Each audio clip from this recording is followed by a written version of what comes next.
Saw the ride, located at Thorpe Park Resort. Well, resort-ish. A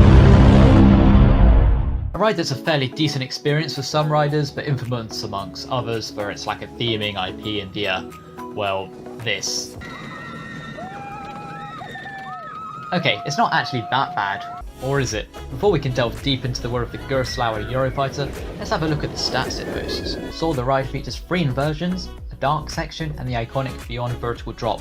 It gives it quite a good reputation throughout the UK. It's quite a thrilling but maybe a little painful coaster. Now, common opinions on the ride experience as a whole that I've collected from vast amounts of research and time.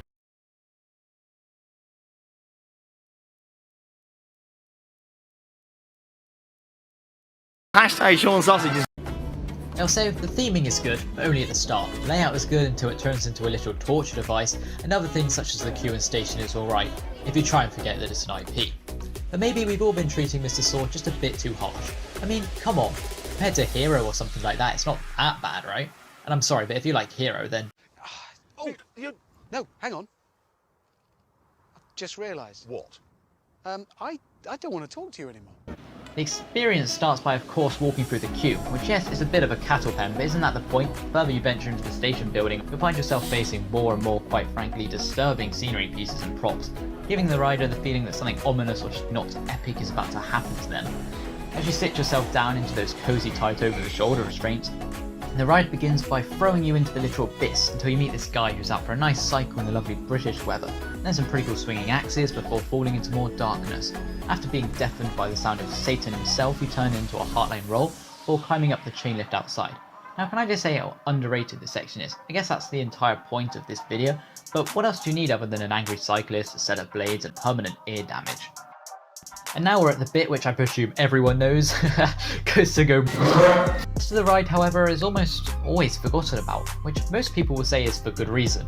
And yes, there's a tad bit of pain, but we're literally riding Saw the Ride. Don't say I didn't warn you. And there's also this beautiful bit of airtime, which is honestly one of my favourite parts of the ride. It's aggressive and snappy, and if you haven't been on it, well, it basically feels like sitting in a plummeting aircraft. You're also met with a swift brake run, which nearly everyone seems to hate, but I think it just strengthens the whole concept of riding a coaster titled Saw the Ride. So, have I actually given reasonable points throughout this video? Maybe not. But have I confronted the common misconceptions people seem to have about this coaster and maybe even changed them? Also, probably not. In fact, I have a feeling like most people are going to heavily disagree with me here, and to that I tell them, understandable. Have a great day. Thanks for wasting your time with me today, and just remember, if you truly feel like you've wasted your time here, just have a think about how much time I've wasted creating this video, and now I'm going to go cry in darkness until the parks reopen.